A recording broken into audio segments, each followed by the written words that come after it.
আল্লাহর ওলি ছিল। কে ছিল? জুরাইজ। বুখারীর বর্ণনা।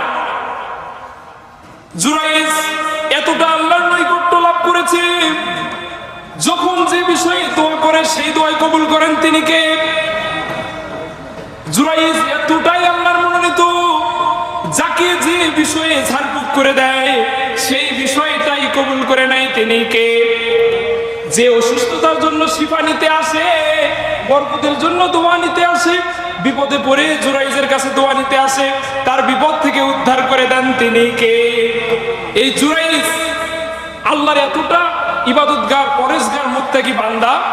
এই জুরাইজ লোকালয় ত্যাগ করে পাহাড়ের উপরে মসজিদ তৈরি করে তার মা সাথে করে নিয়ে থাকে। বলুন সুবহানাল্লাহ।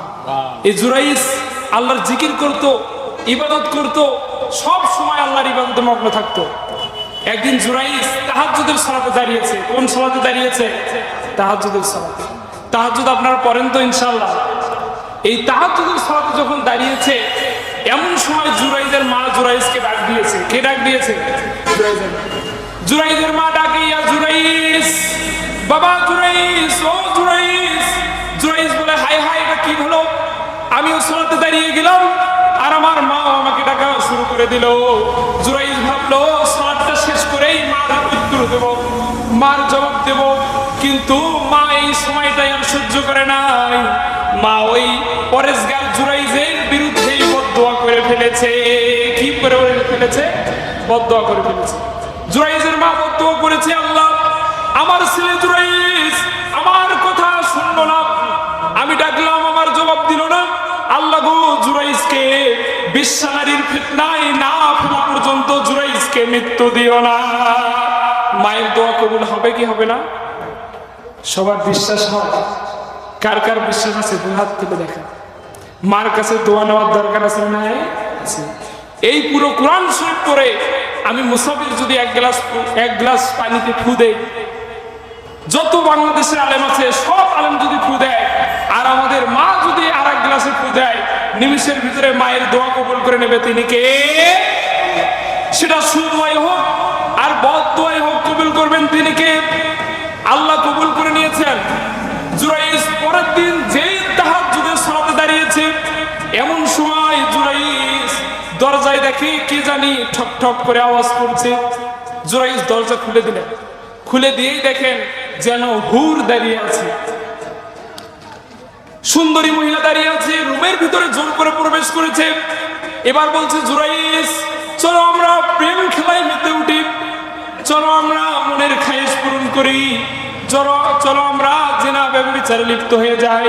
জুরাইজ বলে, দূর হও, গির্জা থেকে বের হয়ে যাও। ইন্নী আখাফুল্লাহ, আমি আল্লাহকে ভয় করি। আমি কাকে ভয় করি? আখাফুল্লাহ, আল্লাহকে ভয় করি। ওই মেয়ে বের হতে চায় না। জুরাইজ ঘাড় ধাক্কা দিয়ে ওই মেয়েকে বের করে দিয়েছে। ওই পতিতালয়ের মেয়ের আঘাত লেগেছে।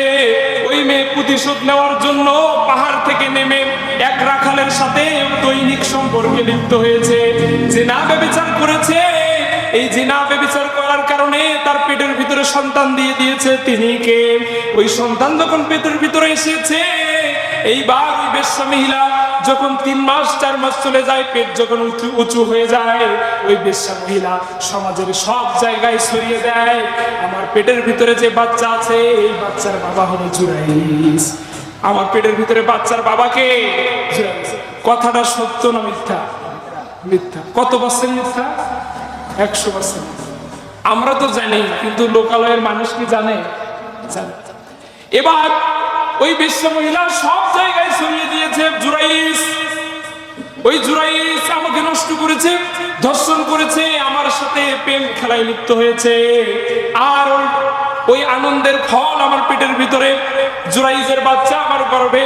এইবার লোকালয় সম্প্রদায়ের সব মানুষগুলো ভাবতে শুরু করেছে, হাইরে জুরাইজ, তোর কাছে পানি পড়া নিতে যাই, তোর কাছে দোয়া নিতে যাই, তোর কাছে একটু আমাদের উপকারের জন্য, বরকতের জন্য কত হাদিয়া দিয়ে তোর কাছে দোয়া নিতে গিয়েছি, আজ দেখি জুরাইজ তুই ভণ্ড। জুরাইজ কি? ভণ্ড। এবার লোকালয়ের সবাই লাঠি সোটা যে যা পেয়েছে সব নিয়ে পাহাড়ে উঠেছে। জুরাইজের গির্জা ভেঙে দিয়ে জুরাইজের কলার ধরে নিচে নামিয়েছে। এবার বলছে, জুরাইজ তুমি ভণ্ড, তুমি ভণ্ড। জুরাইজ বলে, কি বাবা, আপনারা আমাকে কেন ভণ্ড বলেন? কি হয়েছে আগে তো আমাকে বলেন। এইবার লোকালয়ের সবাই বলছে এই বিশ্রামের পেটের বাচ্চা জুরাইজ তোমার, এই মেয়ে দাবি করছে। জুরাইজ বলছে এই মেয়ের পেটের বাচ্চা আমার না। কিন্তু কেউ কি বিশ্বাস করবে? বিশ্বাস করে। এইবার সবাই বলছে তুমি প্রমাণ দাও, যদি প্রমাণ দিতে পারো তাহলে তুমি বেঁচে যাবে, আর যদি প্রমাণ দিতে না পারো তাহলে তোমার বাঁচার কোনো উপায় নেই। জুরাইজ কার ওলি বলেন তো? আল্লাহর ওলি।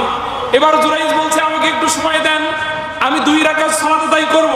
কয় রাকাত সালাত আদায় করবে? 2 রাকাত। সবাই বলছে না, সময় দেওয়ার সুযোগ নাই। জুরাইজ বলে সবার মৃত্যুর সময় একটা শেষ ইচ্ছা থাকে, ধরো আমার শেষ ইচ্ছা হলো 2 রাকাত নামাজ। জুরাইজ 2 রাকাত নামাজ পড়েছে।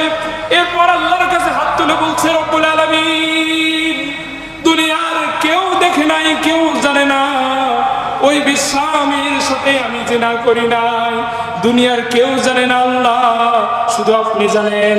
আজকে আমার কোনো সাক্ষী নাই আল্লাহ গো, যদি আপনি আজকে বিচারকের সাক্ষী না হন আর আপনি যদি কোনো পথ না বের করে দেন আল্লাহ গো, আমি জুরাইজ এই মানুষের হাত থেকে বাঁচতে পারবো না। জুরাইজ আল্লাহর ওলি যখন আল্লাহর কাছে দোয়া করেছে, যেহেতু আল্লাহর নৈকট্য লাভ করেছে, আল্লাহ তাআলা জুরাইজের দোয়া কবুল করে নিয়েছে।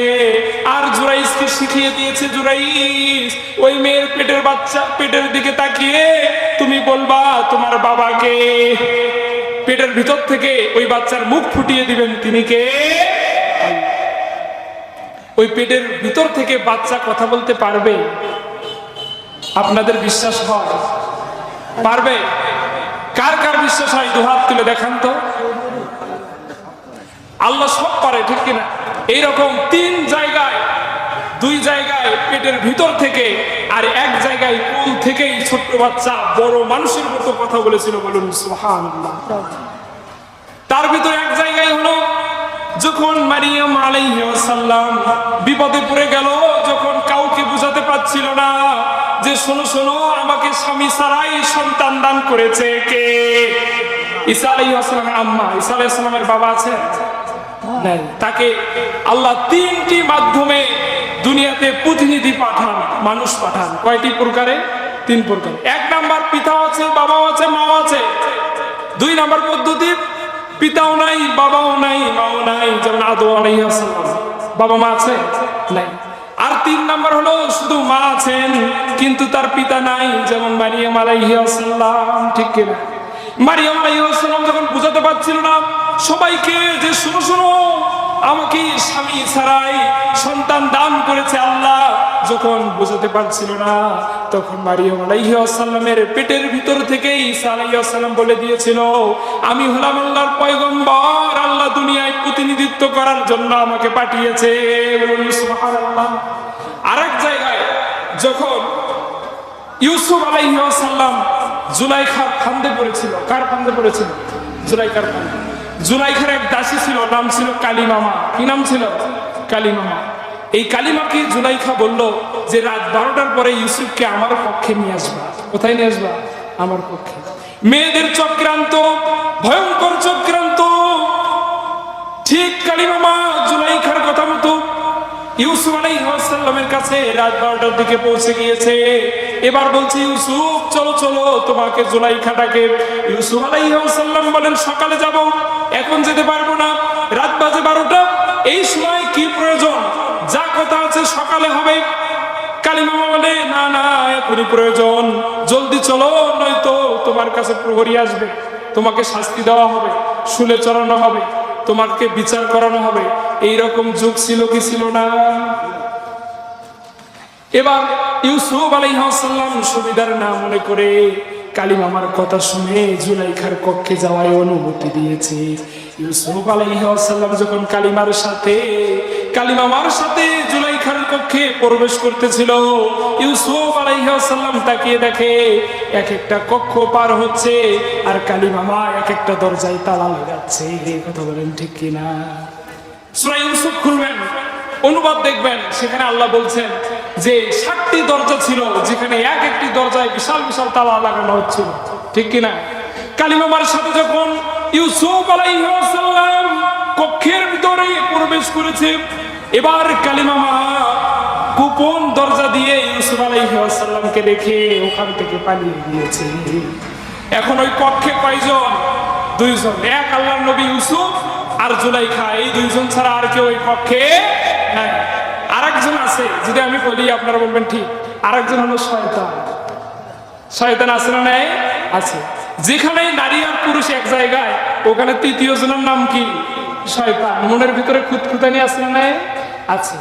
জুলাইখা এবার প্রেমের প্রস্তাব দেওয়া শুরু করেছে। ইউসুফ, তুমি কত সুন্দর, কত সুদর্শন, তোমাকে আমার ছোটবেলা থেকেই ভালো লাগে, কিন্তু কখনো প্রেমের প্রস্তাব দিতে পারি না। ইউসুফ, আসো আমরা প্রেম খেলায় মেতে উঠি। কি খেলায় মেতে উঠি? প্রেম খেলায় মেতে উঠি। ইউসুফ আলাইহিস সালাম বলে, আমি আল্লাহকে ভয় করি। কাকে ভয় করি? আল্লাহকে ভয় করি। না না, আমি প্রেম করতে পারবো না। জুলাইখা জোর জবরদস্তি করে, কিন্তু ইউসুফ আলাইহিস সালাম তার ডাকে সায় দেয় না। ইউসুফ আলাইহিস সালাম যখন সায় দেয় না, জুলাইখা এবার জোর জবরদস্তি করা শুরু করেছে, গায়ের কাপড় খোলা শুরু করে দিয়েছে। প্রেম কি জোর করে করা যায়? জোর করে প্রেম হয়? প্রেম তো চরের জমি নয়, জবরদখল করে হয়। প্রেমের দখল নিতে হলে প্রেমেই নিতে হয়, ঠিক কিনা? ইউসুফ আলাইহিস সালাম বলে, আমি আল্লাহকে ভালোবাসি, না না আমার সাথে প্রেম করা যাবে না। কিন্তু জুলাইখা মানে না।